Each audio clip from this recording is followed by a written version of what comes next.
வாடகை வாங்கி விழி வீட்டினில் குடி வைக்கலாமா?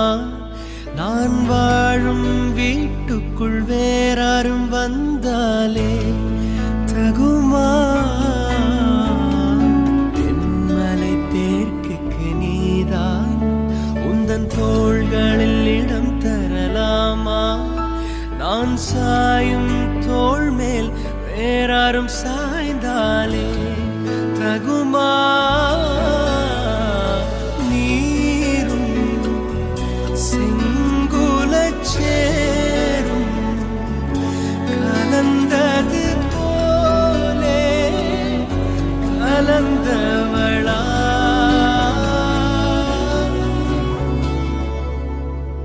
முன்பே வா என் அன்பே வா, கூட வா